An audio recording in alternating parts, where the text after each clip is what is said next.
Can you see me? No, okay, it's the slide, right? Yeah, you are clearly audible and It's slide is okay with it. okay. Okay. Very good evening to all, and thank you for being here. It's a little early in the evening, but it shows that you have some interest in igniting young minds. Now, teaching is a very noble profession which shapes the character, caliber, and future of an individual. Now, I remember APG Abdul Kalam's words. He says, if people remember me as a great teacher, that is a great honor for me. That itself is enough. Now, if you see, we celebrate Valentine's Day, we celebrate Friends Day, we celebrate Father's Day, we celebrate Mother's Day. But as educators and teachers ourselves, we don't celebrate Teachers' Day the way it is meant to be. So we as teachers and educators don't take pride in ourselves. And it's mostly being celebrated in the school, whereby, the older kids start taking the class. So that day, teachers get to take rest. And sometimes schools organize some fun events. And, that day is just gone.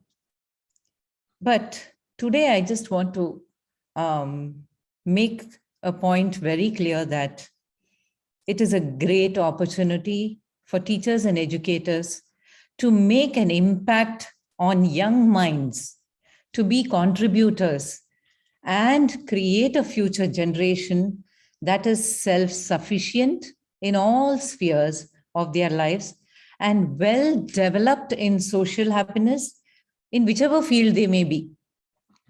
Now, there are a lot of success stories of remarkable youngsters who are contributing to change the profile of rural India. They are lighting up lives in rural India. For example, a young student, Varun Sharma, he has taken it up on himself to light up the remote village of Odisha.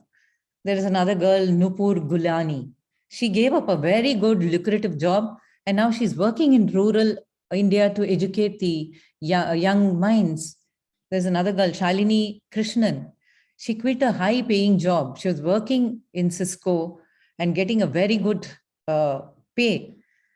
She even did her chartered accountancy intern. She passed the intern exam. But she quit that to teach the tribal people in India, on education.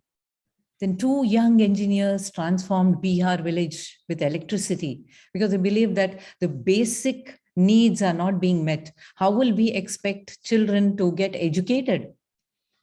So the list goes endless.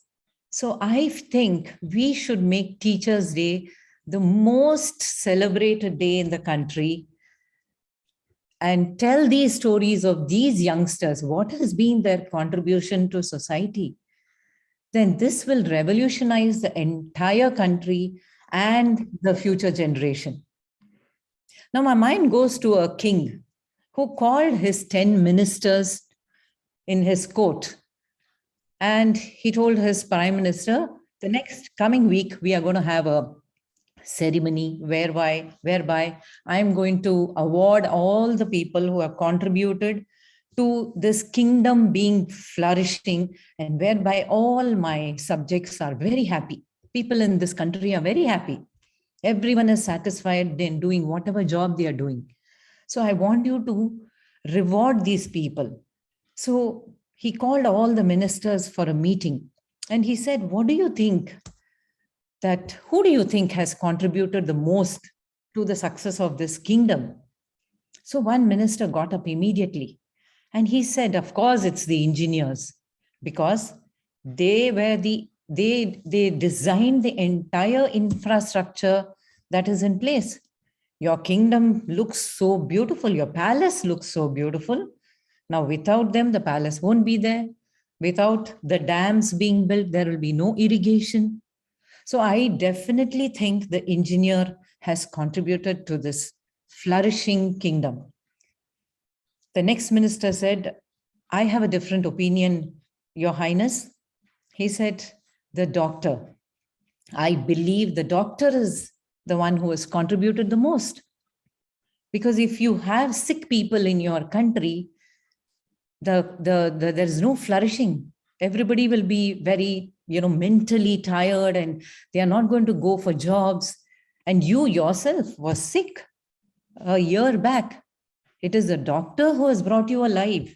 Today, if you are up and alive and, running this kingdom well, it is because of the doctor. So I believe that doctor is the one who is, the contributor to your success of this kingdom. So the king thinks, okay, I think he has a point. He says, okay, bring the best doctor to the ceremony. Immediately, another minister gets up. He says, no, I beg to differ. I think it's the soldiers, because the soldiers are the one who are guarding the borders of your kingdom, without which the kingdom doesn't exist.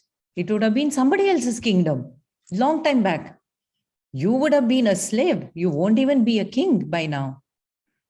So the king thought, he said, okay, this also makes sense. I think I go with the soldier. So you bring the best soldier in the kingdom. I really want to award him. Then another minister gets up. He says, no, my highness, I feel it's a business community, because without money, nothing works. A country flourishes because we have the money to spend on people, on resources, on hospitals, and you name it, on infrastructure. It is because of the business community that they strategically think. And that is why your kingdom is running efficiently.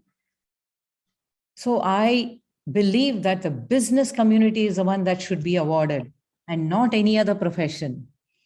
So the king says, okay, I think he also has a point. Okay, you bring the best business community that has, contributed, and I will reward them. So like this, each of the ministers kept saying one profession. And then the king got confused. Now he asked the prime minister, he said, I am so confused. There are so many professions, and I'm not able to make a, pinpoint and say, okay, this is the one who has contributed. So the prime minister says, okay, just give me 5 minutes and I'll be back. He goes and he comes back with an old man, a bearded old man. So as soon as that man enters, he's very majestic and he walks with his head high. And as soon as that man enters, the doctor gets up, the engineer gets up, the soldier gets up, the ministers get up, and the king, he doesn't know why. He says, everybody is standing, so let me also stand up. There was no reason for the king to stand up, but he also stood up. And then he said, Prime Minister, who is this gentleman because of which everybody is getting up? So then the minister said, he is the teacher who taught all of these people. So the moral is, you can go through life without seeing an engineer in your life.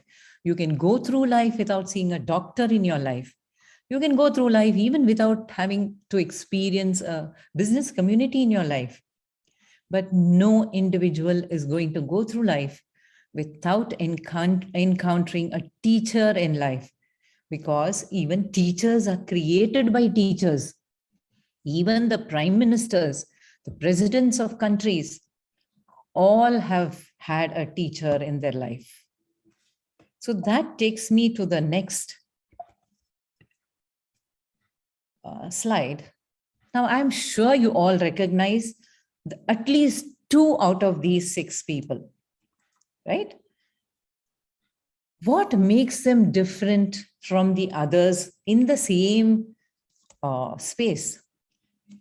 The first one, I don't have to mention, it is Dr. APJ Abdul Kalam, because of whom I said today the topic has to be Ignite Minds. He wrote a book called Ignited Minds.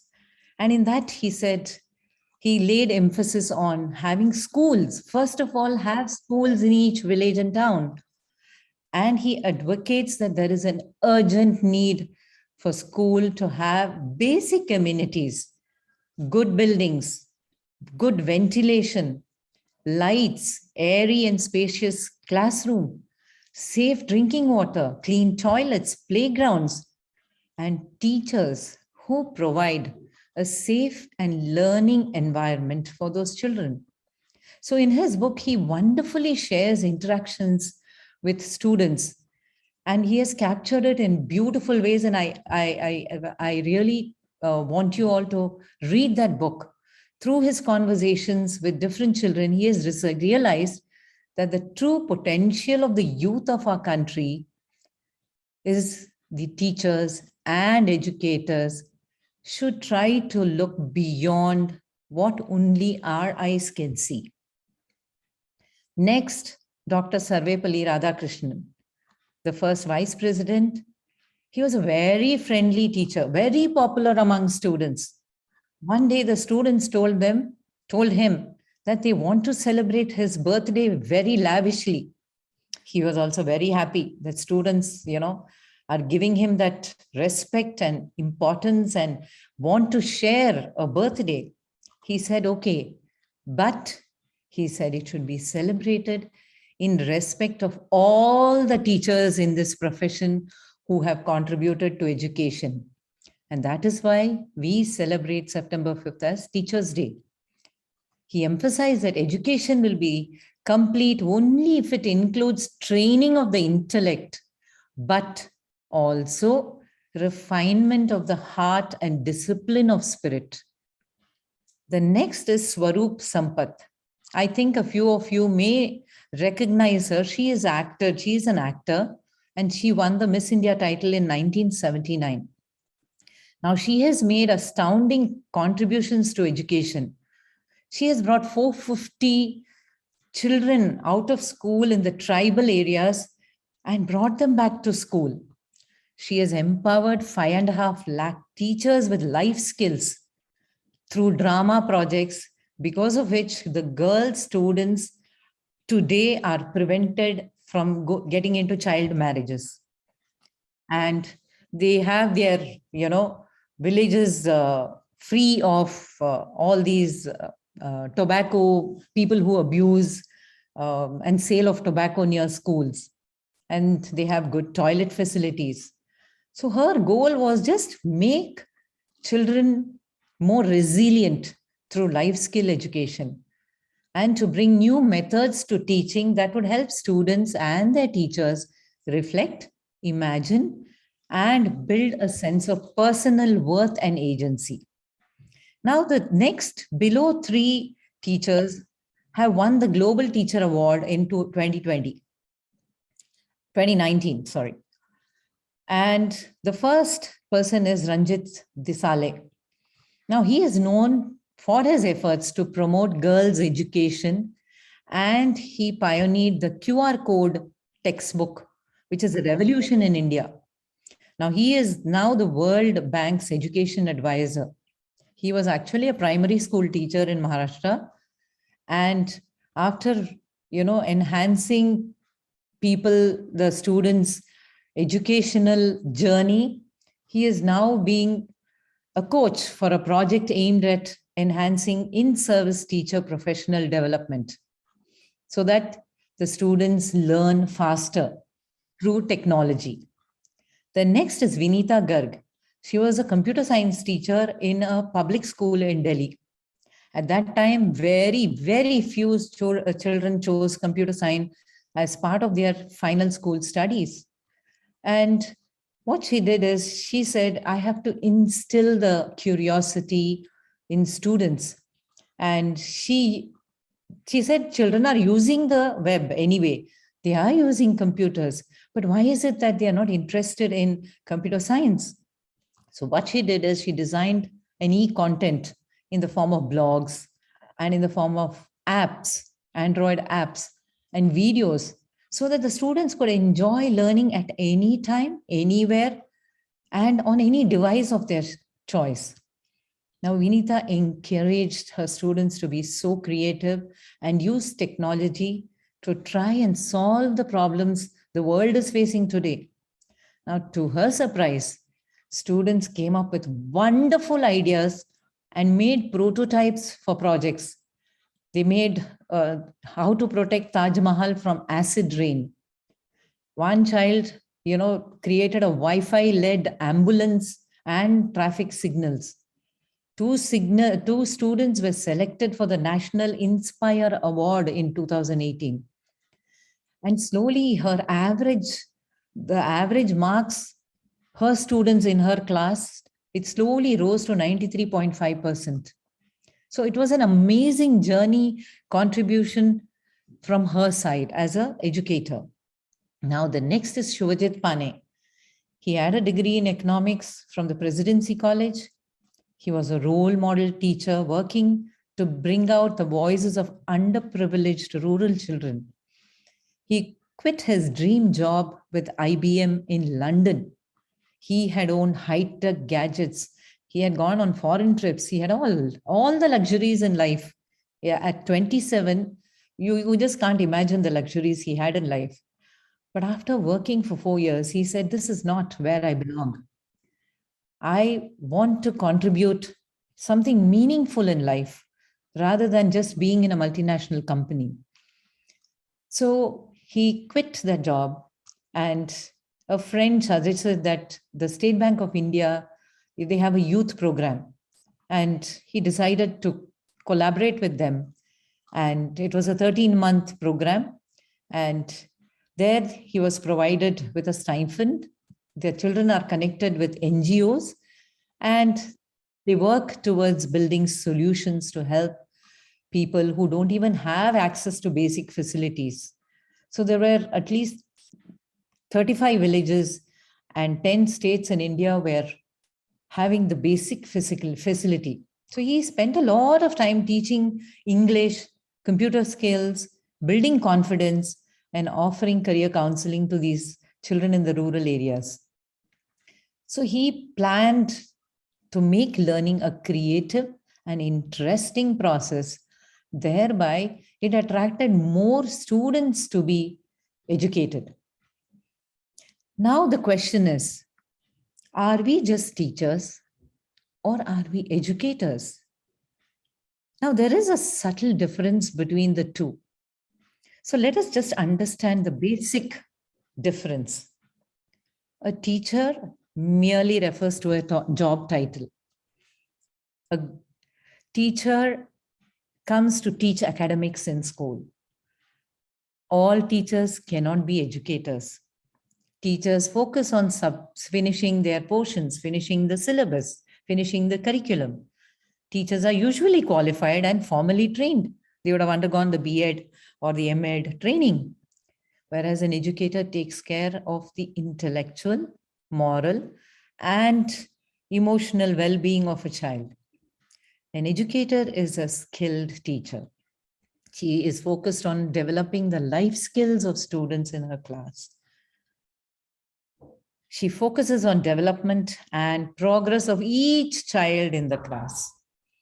So she doesn't just come to school just to take a salary, but she sincerely comes to school to ignite the young minds of tomorrow and to make a lasting impression in their minds. So now this is a question we need to ask ourselves.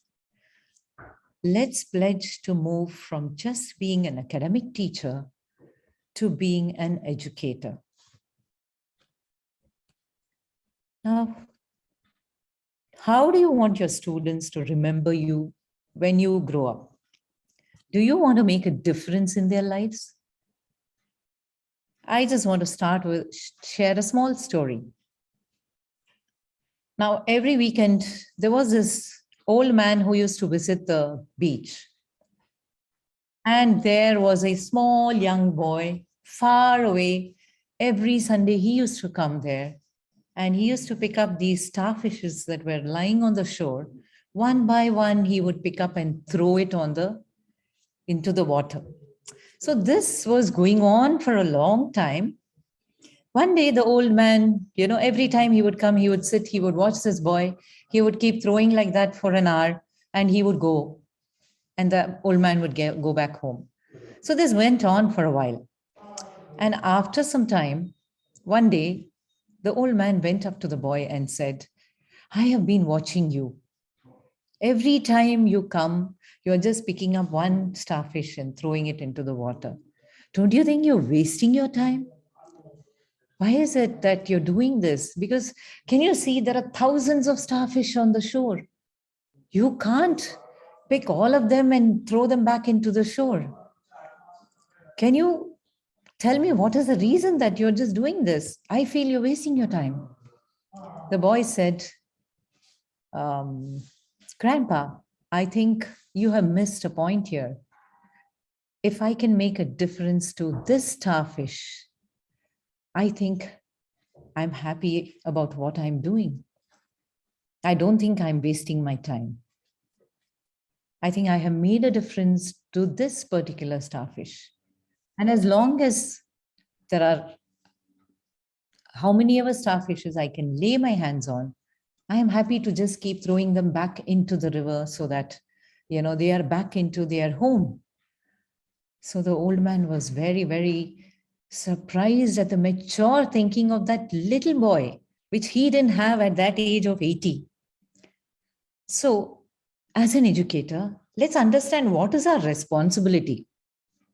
Now, our responsibility is to create top performers, not only academically, but emotionally as well. Because now, if you see the present situation, what are the students facing after the school has reopened? While schools have done their best to make sure learning is not disrupted, so that students get access to top quality education in the form of online resources, excellent mentorship. But the harsh reality is teachers were also facing so many numerous challenges, right? Children were not able to sit and concentrate in class. Teachers were not able to connect with the students online.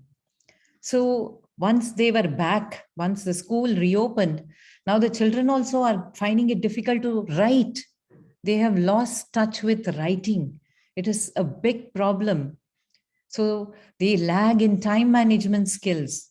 They now, even to write an exam, they need a lot of practice. They have lost interest and motivation. They have lost social interaction skills. They feel lonely because they have missed out on personal touch, on interaction, playing with other kids, right? Because learning with interaction, you learn a lot. So as a result, it has led to a lot of mental health problems.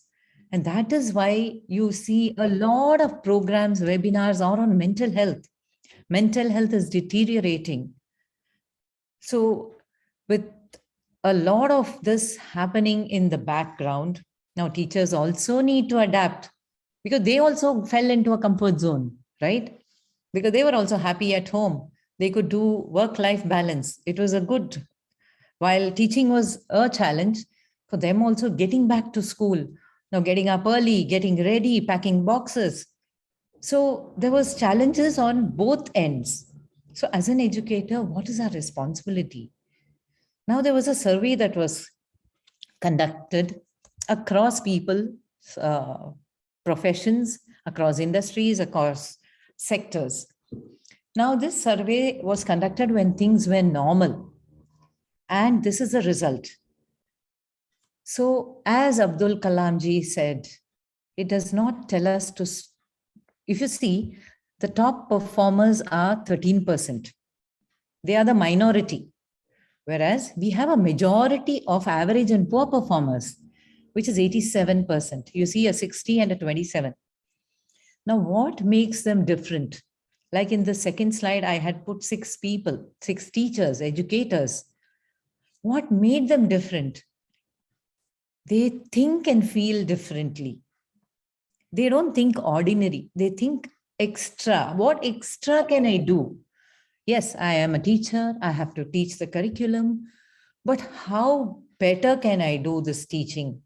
I know I have a lot of pressures. I have to correct papers. I have to set question papers. I have to submit their assignments to the management. I have to do their progress report. I know I have so much, but within my scope, how different can I be? What is that extra I can do? What is the can do attitude that I can build in these students? So when educators help students in creating and grabbing the opportunity, they instill a can do mindset. They instill an able to do mindset. They can instill a want to do mindset. So, and a willingness to do mindset. So, which essentially means the can do is all about the life skills. Able to do is all the aptitude that is needed for the student. Want to do is a wish list. What is it that is needed for this particular curriculum? What is it that I need to do? The willingness to do is about the attitude, the belief system, the values, and the personality that has laid a strong foundation in us as educators. And this is going to reflect whether our students tomorrow are becoming top performers or not. So this is the mindset we need to address now as educators. So we need to develop more of top performing students. Again, it is not only academically, it is emotionally. How are they able to adapt to situations, right? Because now the environment is so unpredictable. Things can change in a matter of minutes. So are we, supporting, are we building that generation now? Now, let's understand what is mindset. Now, typically, the definition of mindset is the perception of our mind that controls our attitude and is responsible for determining success or failure. Because we all differ only because of our mindsets. And our mindset is a particular way of thinking. It is all because of our upbringing, our personality, the conditioning that happened when we grew up. So our mindset is a mental attitude or a set of opinions that we have formed about something through experience, through education, through upbringing, through culture. So we can have a mindset on a particular event, on a particular person, on a particular topic, on a particular item. So we are all different only because of our mindsets. The human race differs only because of mindsets. Now, let me tell you a small anecdote to just relate to this mindset. 2 seeds were planted in a garden, same soil. They were given the same weather conditions, same water was poured on them. But one seed decided to say, I don't want to grow. I am very scared. I don't know what will happen to me if I come out. Maybe there will be an insect waiting there to bite me. Maybe there is a big, tree out there that is going to crush me and I'm going to be very small there under the roots. I don't want to grow. So it was not pushing itself out of that seed. But there was the other seed. It said, I'm very curious. I want to know what is going out up above the soil. I can hear footsteps of some things. I can hear sometimes I can feel the water pouring from top. Sometimes I can feel the heat. So it started pushing itself. And one day, because it pushed, a beautiful small spout came out and it grew into a beautiful tree. Now, if you see, the simile we can draw is one student went into a fixed mindset and the one seed went into a fixed mindset and said, I don't want to grow. It went into a fierce psychosis saying that I don't want to see anything outside. I'm comfortable wherever I am. I don't want to take risk. Whereas the other seed said, oh, let me see what happens. Let me see what's out there. Let me see how I can deal with the challenges of whatever is happening around my body. So when we are in a fixed mindset, we do not, our attitude towards any problem is very fixed. The obstacles you face can hold you back. So you begin to avoid new challenges. So it's like the fearful seed.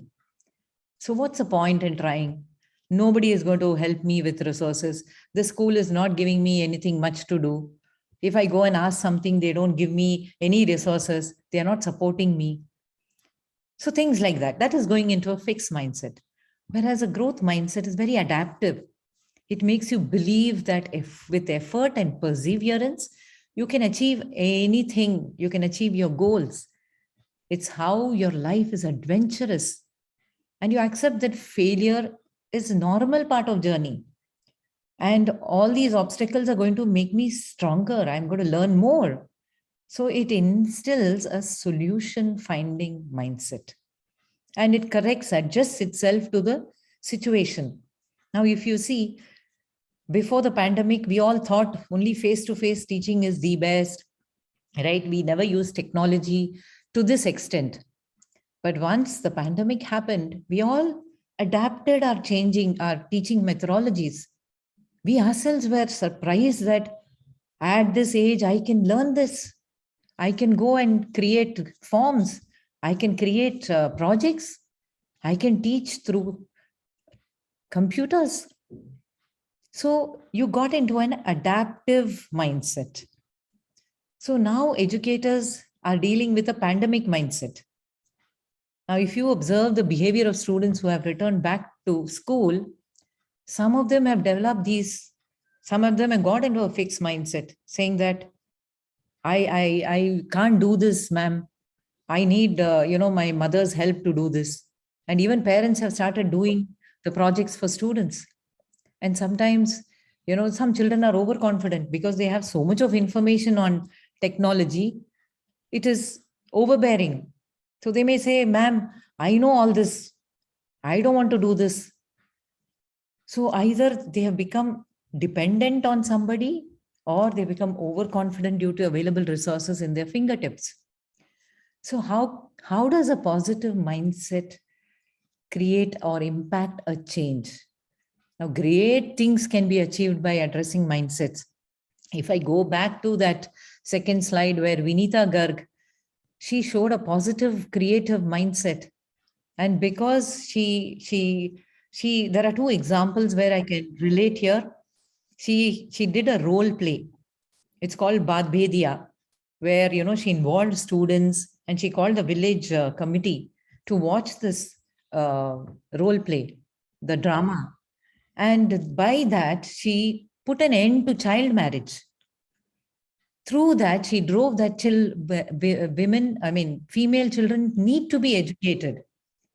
So child marriage was put an end in that village through her role play, through her drama. And in another instance, she helped students to put a stop to child labor. She went through a lot of challenges. It was not easy to convince the village committee, to convince the parents especially, but with perseverance, she finally achieved that. She put an end to child labor in the diamond polishing industry. She said she drove that very, very passionately and consistently. And now those children have returned back to school. So it is, if we want to see a behavioral change, we have to address the thinking, because thinking drives the attitude drives the behavior. And that is what I'm trying to drive in this particular slide. Now, moving forward, who was the originator of the growth mindset? It was Carol Dweck, a psychologist from the Stanford University, and she did a lot of research over students. And then she came up with a theory called fixed mindset versus growth mindset. And in her book of psychology, she popularized that concept of fixed and growth mindset. She said that a growth mindset is when students understand that their abilities can be developed. They gain better understanding and they are able to compare the differences between a fixed and a growth mindset outlook and the behavior. So she said in her book that by developing a growth mindset, it allows for developing life skills. It promotes progress. It promotes problem solving skills. Children take responsibility to improve their skills for effectively solving day-to-day problems. And even if the scene is, even if the problem is very challenging, they somehow come up with a solution. So you are creating solution finding generation rather than problem finding generation. So she has actually written a very beautiful, she has gone into the psychology of students and has come out with amazing stuff in this book, The New Psychology of Success. Now, why is it important to instill growth mindset? Why do we need that? Because there are actually two hormones, the adrenaline and the cortisol. Now, this helps us keep safe in any emergency. But however, too much of this powerful chemicals can make us ill. Because sometimes, you need this. There should be a balance, right? So sometimes a negative voice in our head can be good for us. Like, I should not eat the entire packet of biscuits and call this as breakfast. Sometimes we do that, right? So this kind of negative thinking is okay because you'll stop doing that. But that little voice can also keep us motivated to our goals. Sometimes it can say things like, I will never be able to do this. I don't think in this subject that I teach, I don't think I can be any more creative. I think that other teachers, they don't like me because I am not smart. I don't dress smart like them. So now this kind of negative thoughts is dangerous because it stops you from getting promoted. It can spoil friendships. It can spoil relationships. It can stop you from grabbing opportunities. And that can stunt personal growth. So a fixed mindset can deform our perception of experiences. It can even cause mental damage, mood swings, anxiety. So that is why we have a lot of psychosomatic diseases, most of which are caused by our negative thinking. And to add to all this, we have our, drama on TV. So we keep watching those. Somewhere subconsciously we get, addicted to it. Now let us observe our mindset as educators. If you see, I don't think my subject can be taught in an innovative way. I need to teach only using the textbook. The school has a rule like that. I don't have enough time and resources. I have to complete my portions. That is more important. So things like this. The fixed and the growth mindset exist on a spectrum. So the positions can vary from time to time depending on the situation. Now, a person can have a predominant growth mindset in one area. For example, maths, right? But it can be a fixed mindset, a problem in another area. So teachers also get into this, as they go on the spectrum. They say, this is easy for me, but this is not easy for me to do. So sometimes we get into a comfort zone and we say, no, I think this is only the best way to teach. I don't think we need to add anything extra. Children are doing well. They are scoring very good marks in my class. I think it is good enough. But tomorrow, that same child, is it able to deal with emotional problems? Maybe at home, maybe when it grows older in a job scenario, right? So we as educators need to adapt back and instill the growth mindset in the students, so that tomorrow we have a generation where you don't need to find fish and feed them with fish.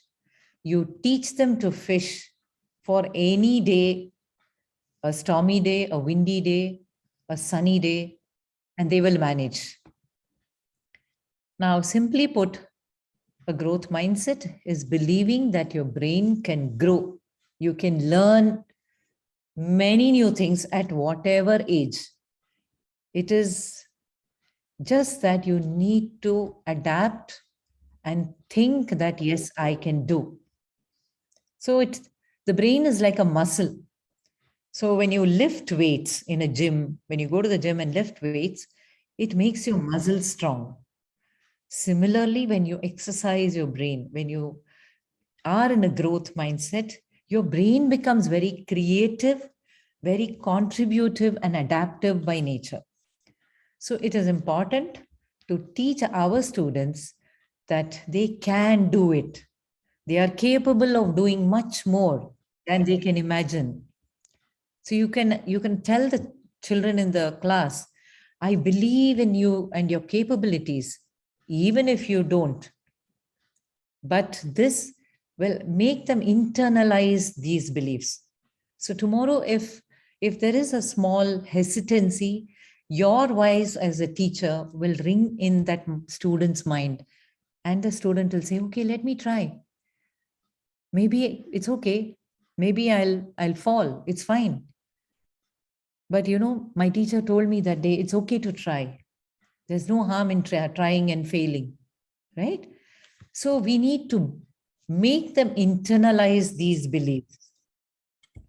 Now, educators have the opportunity to help students catch up with unfinished learning from the pandemic. Now, this is very, very, very important, because research says that unfinished learning, because during the pandemic, what has happened is there are a lot of things that the children could not finish, not like a classroom teaching, right?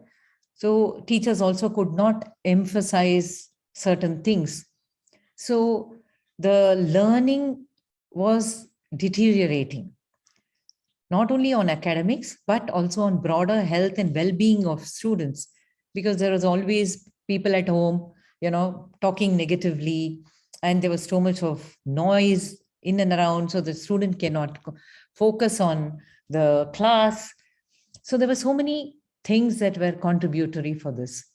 So the ripple effect of this analysis suggests that unless we take steps now to address this unfinished learning, the students going forward will earn 49% lesser, for 49 to 61% less over their lifetime, because of the pandemic and the schooling that happened during the pandemic. So it is a very, very alarming thing to know, because this analysis has been done over a lot of schools and students who contributed to the survey. And they have now found out that going forward, these students may not earn as much as the students who did well before the pandemic, right? They who got educated and came out of schooling and got into jobs before the pandemic. So as educators, we hold a strong conviction that children can learn and be successful, but it is in our hands to drive that belief system in them, so that children with a growth mindset outperform those with a fixed mindset, and they can bounce back whenever failures happen. Now, if you see, there is a clear distinction between the two in terms of goal, in terms of how they view, how they take efforts, how they look at challenges, how they look at change, how they respond to criticism, how do they respond to setbacks, what is the response to a wrongdoing, and how do they take life's challenges. So you see a clear difference. So when as educators, even when we are feeling stuck, we have to remember the power of yet, because praise and feedback can change the ways a student views learning process. Your approach can push them forward or push them away from achieving things in life. So basically, we need to focus on effort, on persistence despite setbacks. Again, we need to focus on reflect on different strategies that will work and strategies that won't work. Again, focus on learning and improving, because we ourselves have, technologically, we were all challenged, but now we are easily able to maneuver the computers, where we are doing a wonderful job. So that's because of our adaptive nature. We have moved from a fixed mindset to a growth mindset.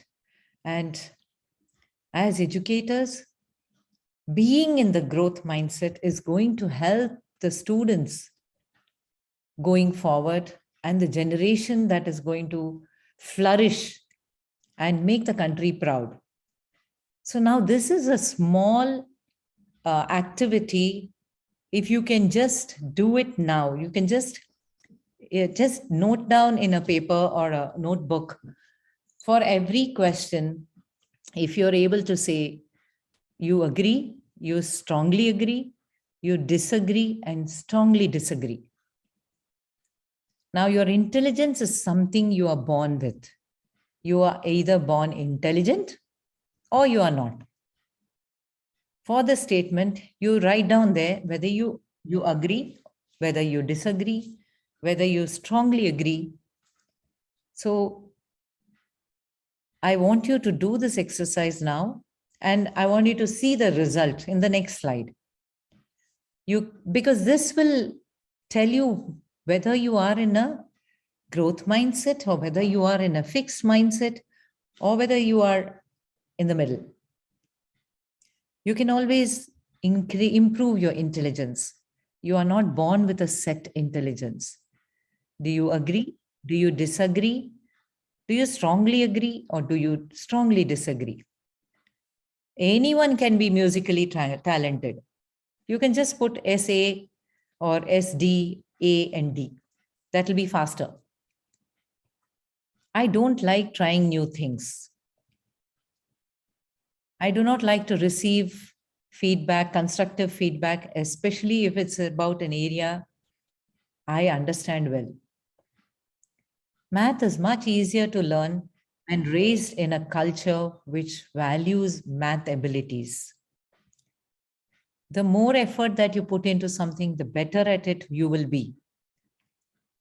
If you are smart, then you do not need to put in a lot of effort to continue to do well. Now, if you have already written the answers, then I can move into the next slide, which will tell you how the scoring is.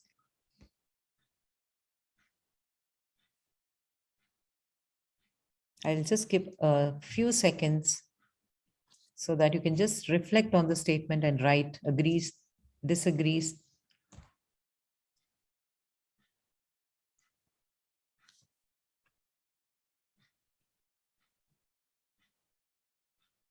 I wanted to do it honestly so that that's where we know where we are, so that we can always improvise. There's nothing wrong.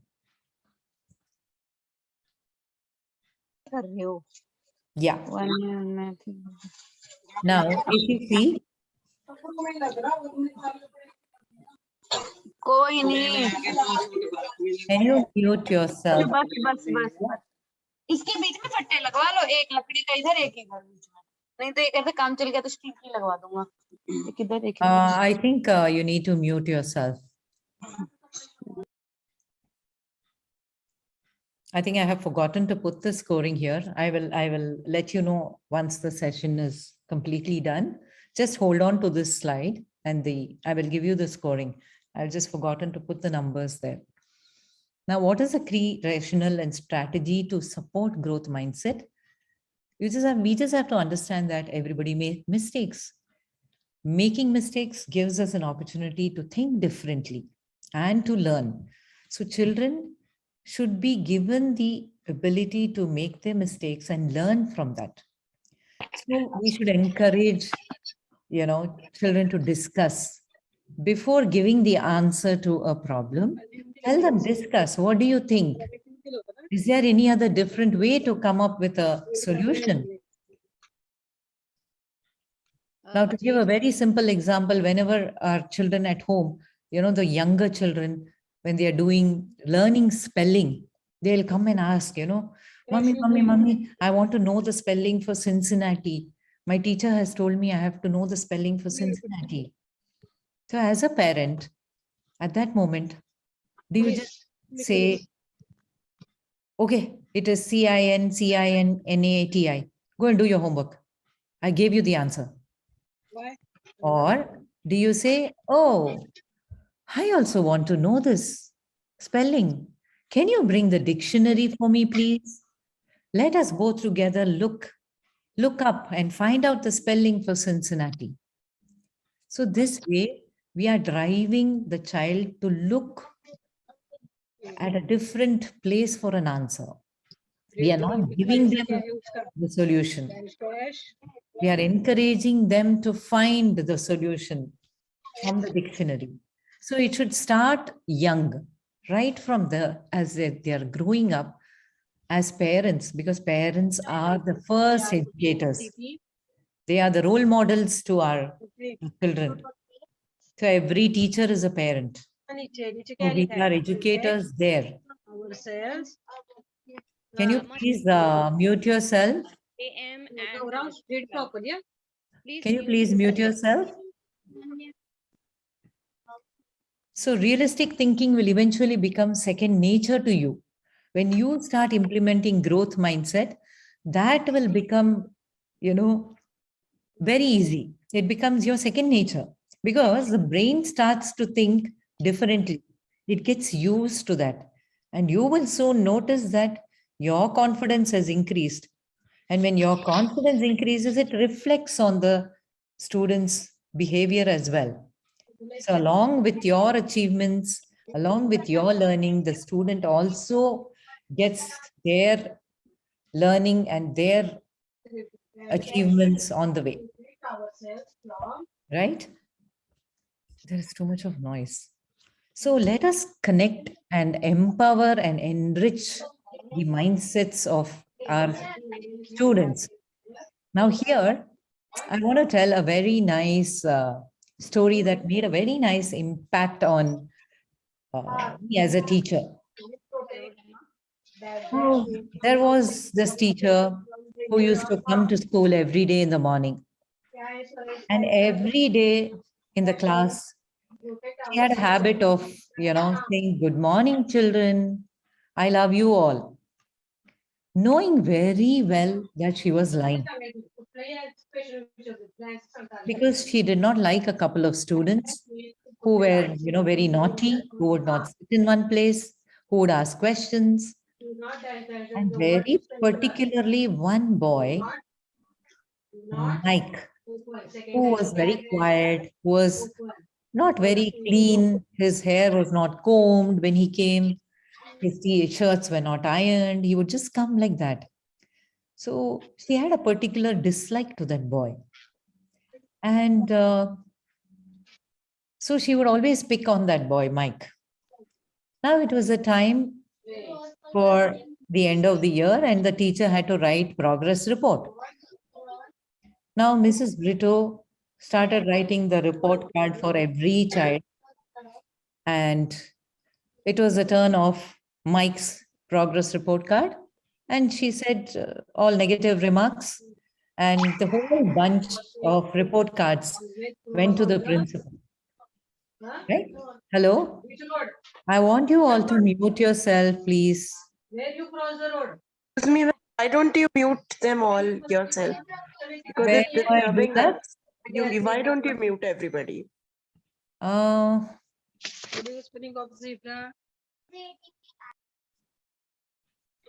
Ma'am, please go in participants. Click on participants, you'll find mute all. Mute all karke you have to select, please allow them to unmute mute themselves all. to unselect. Yeah, I did that. Yeah. Because this story is really, really important. And I don't want any disturbance here. Yeah. So it was the progress report card time. So Mrs. Brito wrote the progress report, and the whole bunch was supposed to go to the principal because she has a final look at every student's report card. As in every school, this happens, right? So when the principal saw this class's report cards, she said, I want to meet Mrs. Brito. So the peon came and said, Mrs. Brito, the principal wants to see you. And Mrs. Brito went, and the principal said, Mrs. Brito, I had a look at your class report cards, and I want to ask you one question. That, there are some students who are weak, and I see that you have been very negative in marking their report in the card. Do you think a progress report should show some progress? And it should make a parent feel my child has a future. In the way you've written this progress card, I think Mike and his family will give up. They will give up on Mike. Because once he takes this progress card home, I'm sure they're going to bombard him. Don't you think it's a responsibility to write some nice things about that child, about each child at least? So Mrs. Brito said, I'm sorry, principal, I don't have anything to say.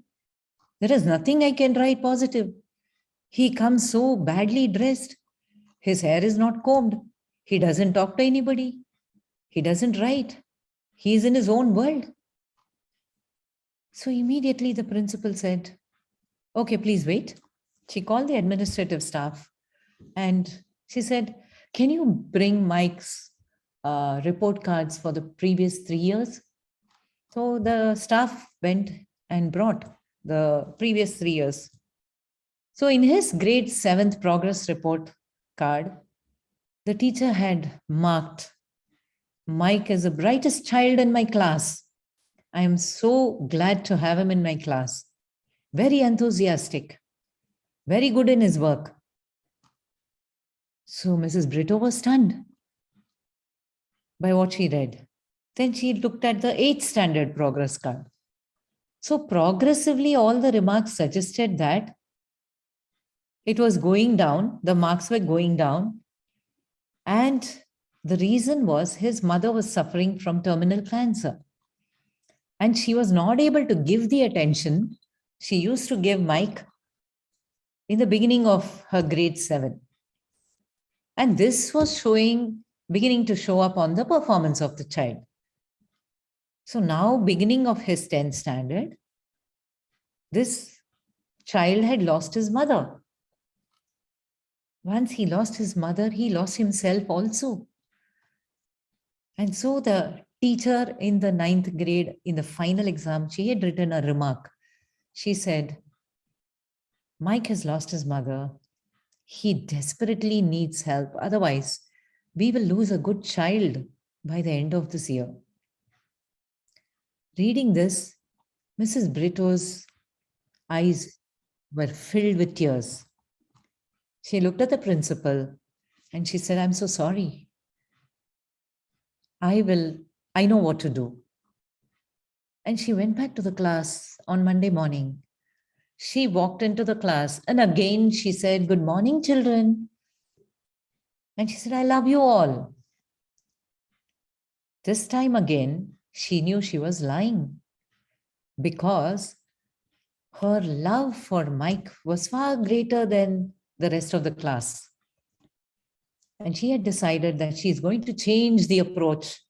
And for every positive reason, Mike was called. And she said, now you can try. Come on, Mike, you can do it. So for every, earlier she has to have a negative reference, everything changed into a positive reference. So now the year end came and Mike was much better in his studies now. And he loved this teacher who had changed so much. And the last day, what happens is the children sometimes leave school get into some other school. So everybody brings a gift for the teacher, right? So everybody brought different gifts and they were all, giving one by one. They kept it in a box and the teacher was opening one by one. And every time one gift was opened, the students clapped their hands. And some children brought expensive gifts, some children brought okay gifts, but the teacher was very happy. She said, "Oh, thank you so much." Finally, there was one gift in an old newspaper.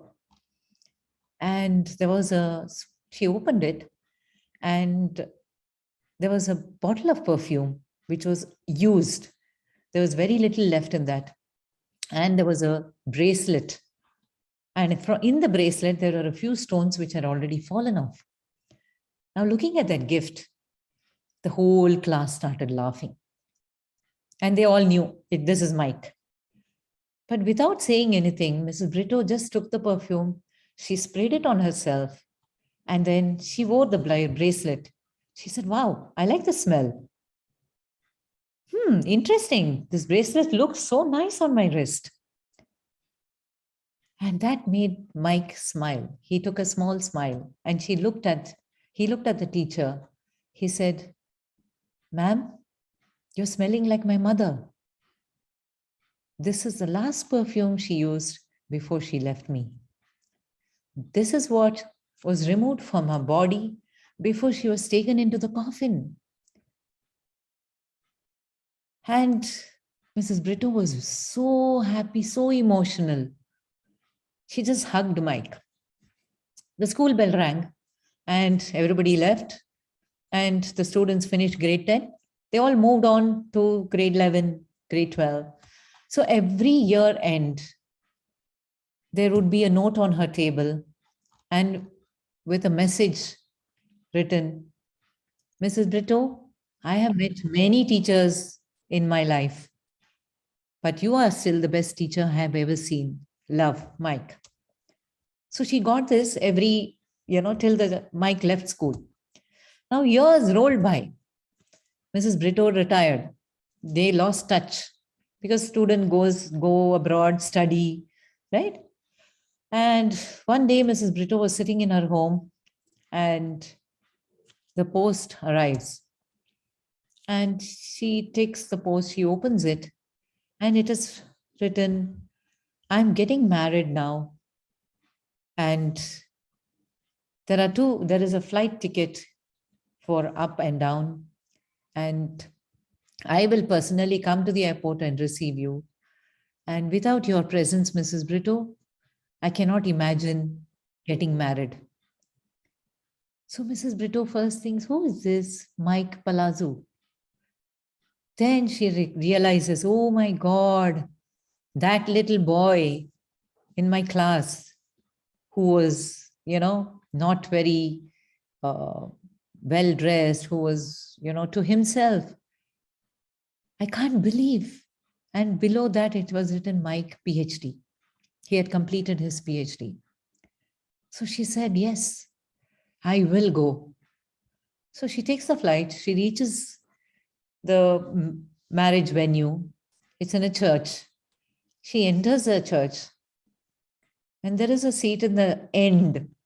She quietly goes and sits there.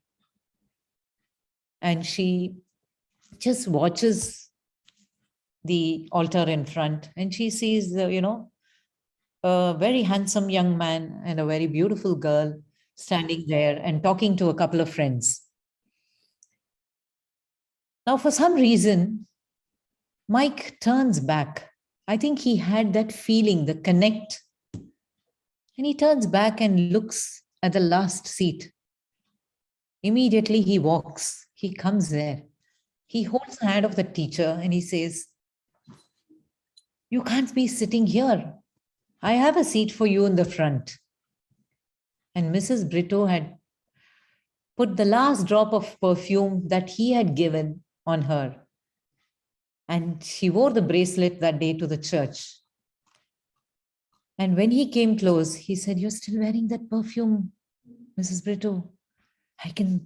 Probably that is why I could sense it."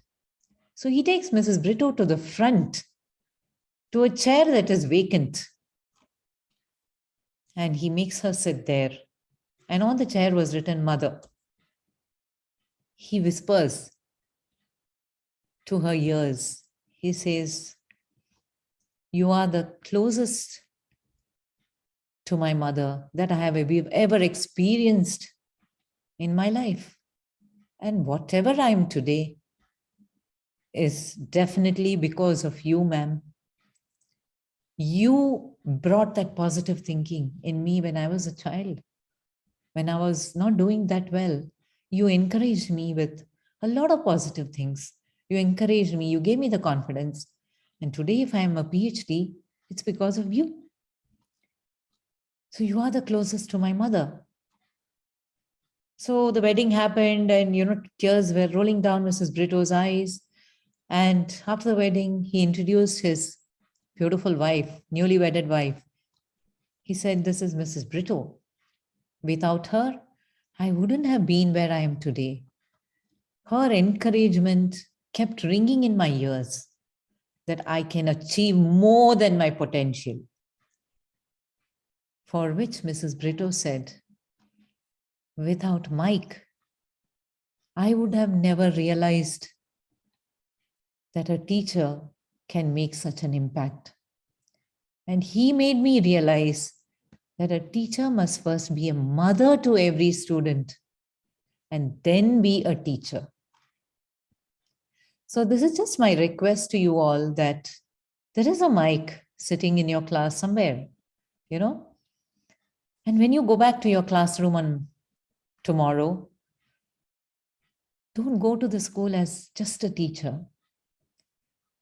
Go with an intention of being an educator and being a mother to every child who needs you the most. Because as an educator, we should have 3 loves: the love of learning, love for learners, and the last one is the love of bringing the 2 loves together. Once we have done that, we have made an impact in someone's life. It is one of those starfish that has gone into the river and living to its fullest potential. So thank you so much for patiently listening to this session. And I'm sure that all the educators out here would have some takeaway and will make a difference in the starfishes that are there in your classrooms.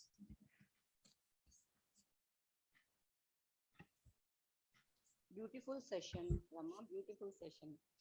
Thank you so much. So any questions, anything you would like to share as a personal experience? Because it is not about me talking, it's also about knowledge sharing or experience sharing, because that really helps one another. So if you have had any experience in class like this, where there was a student who didn't do well, and because of your intervention or the impact you made in his life or her life, it completely changed the way the child started performing or the child started behaving. Because today, if you see, a lot of children come from broken homes. And as much as the single parent wants to give time to the child, they may not be able to.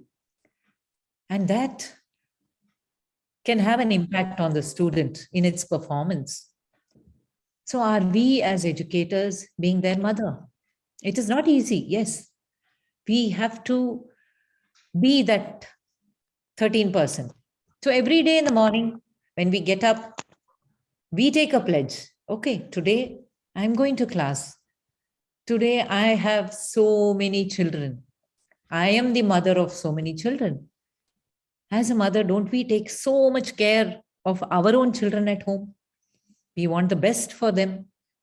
We look for the best schools. One thing here. Yeah. I would like to, okay, sorry.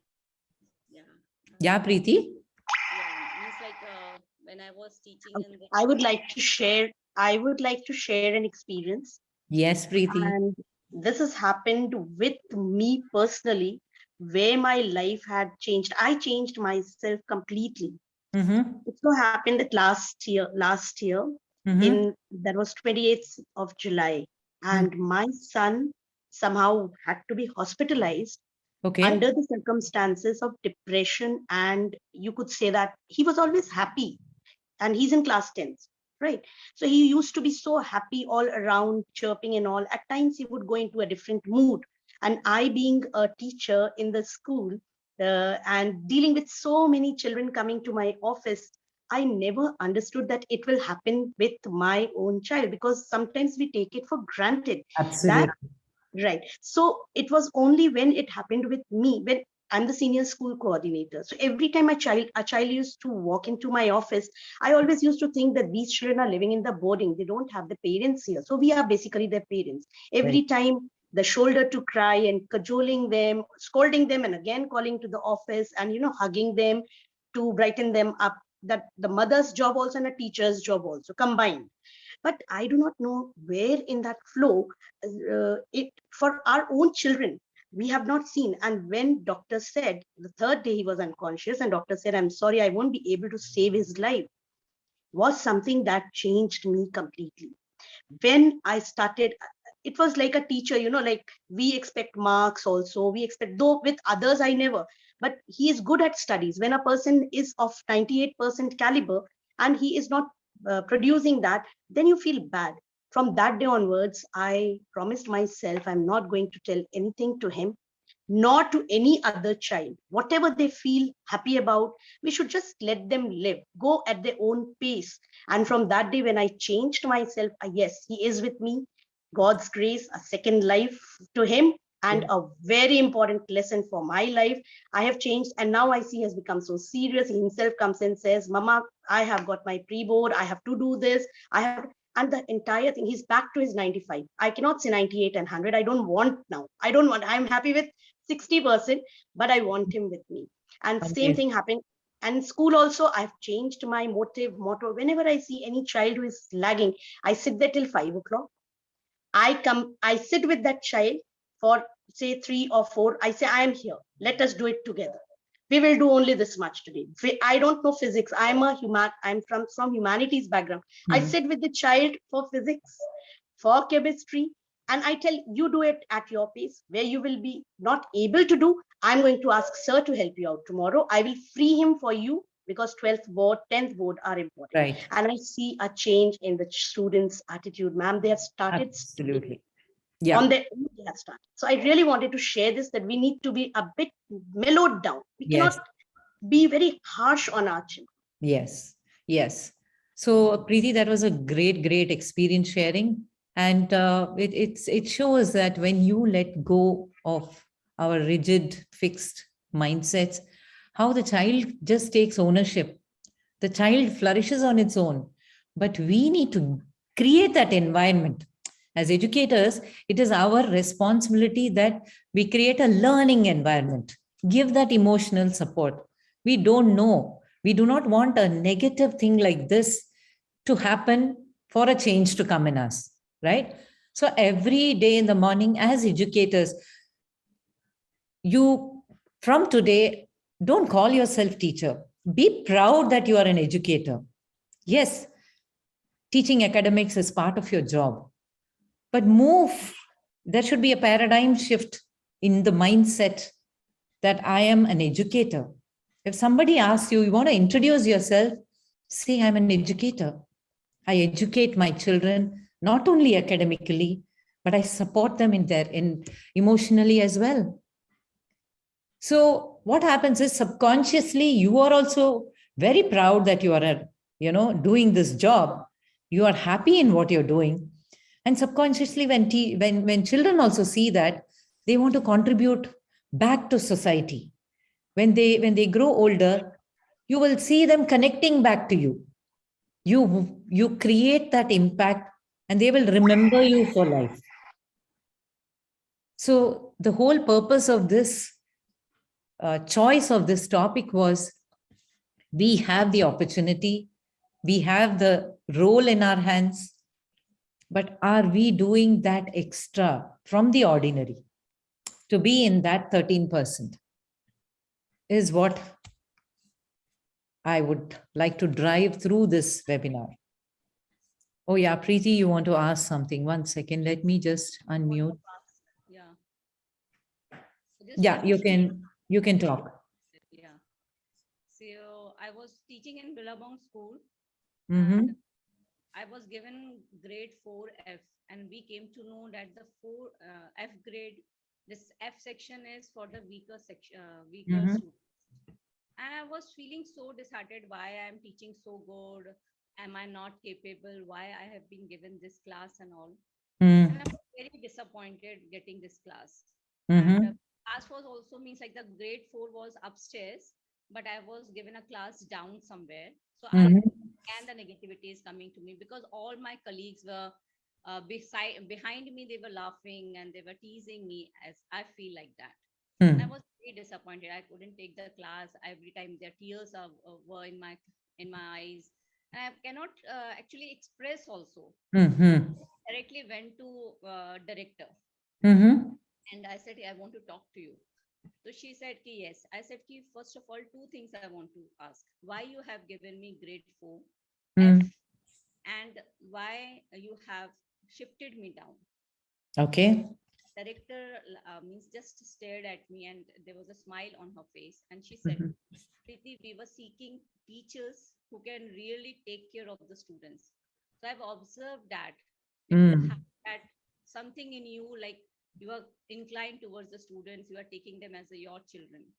Yeah. And shifting of a grade 4 is 4F is just coincident because this was the last section and there was no space on the upstairs. So your Mhm. been shifted there, and we have merged one section of grade 2, and that is why there was a space, so we were shifted down. But still I was not satisfied with the directors because I was full of negativity inside me. Mhm. Mm. Back I said, okay, fine. And then one of my teacher means like my senior teacher, she said, why your face is so dull? And I just Mm. broke out. I started crying. I said, I don't know why this school is treating me like this. I know Mm. these she's just trying to soothe me. There's nothing like that she has seen something extra in me. And Mm. she's given me section F, which everybody knows is a weaker section, and all Mhm. students are there. So she Mm. told me one thing, Preeti, why don't you take it as a positive? And if you bring a small change in them, they will love you like anything. Try True. that. Go with the positivity. From tomorrow onwards, the classes are beginning. New sections, they are having some positivity towards you. So go with the positivity. If you go with the negativity, then again you will not bring any change in them. Absolutely. I don't know what she spoke, and I was really impressed with that. And I means like next day, I entered the class with the positivity. Yes, whatever happens, I am going to let me see that how dumb they are, whether the people are just saying or they are really weak. And you will Right. not imagine, out of 26, only one child was there who is able to write. Mhm. Keeps on sitting in the class, they were not able to write. They all were slow learner. But you will not Mhm. imagine when I put all my efforts, Rama, Right. they were able means last means I still remember the last day, and there's a goosebumps when I'm telling. All the Mm. kids were having tears in their eyes, and they were just giving me blessings that you have bring How a change. sweet. Mm. And that time I was realizing that how wrong I was. Really, Yeah. love, this Correct. cannot compare with anything. Right. All were so means they all were shifted to the different sections which is not Mhm. anymore.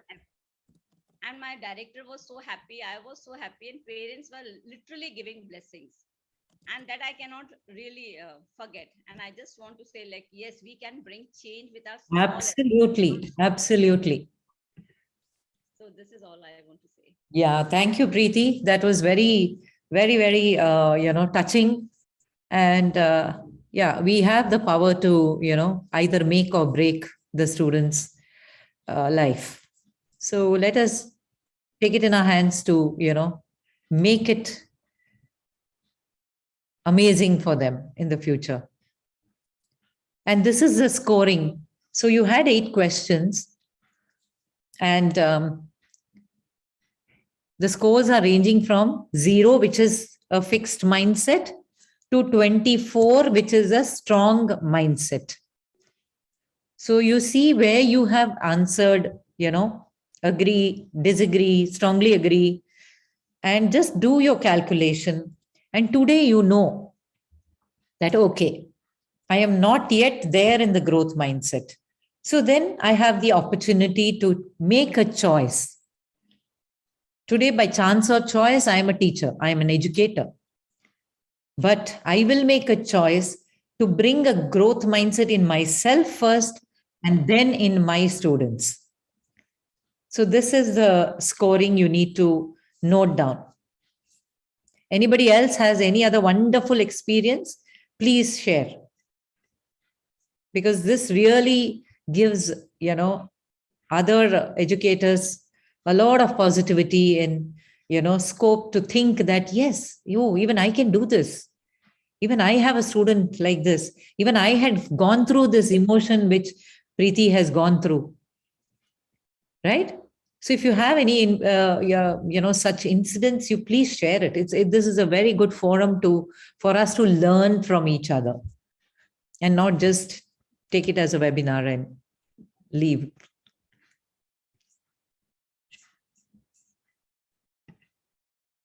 Anybody has any contributions here?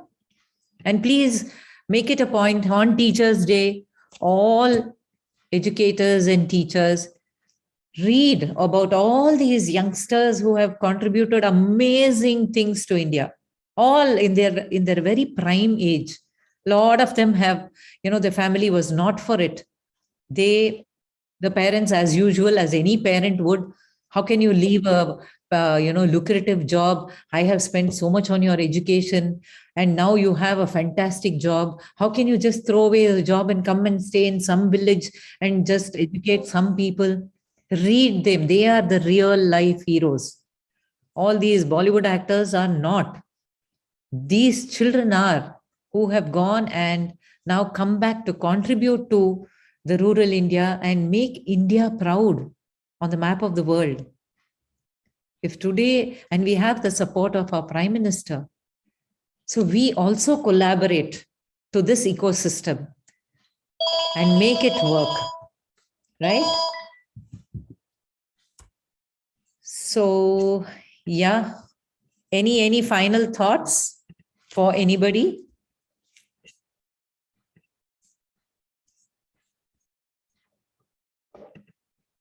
Because there are 21 people still here, I'm sure you have something to say.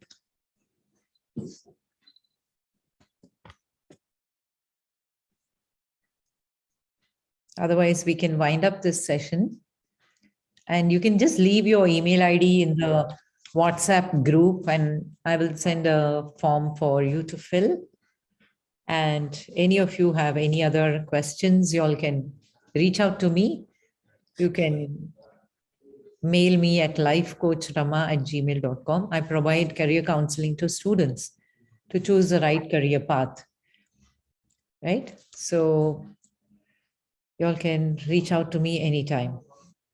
And thank you so much for patiently being here and listening. And I'm sure you're going to make an impact to people in your lives. Thank you.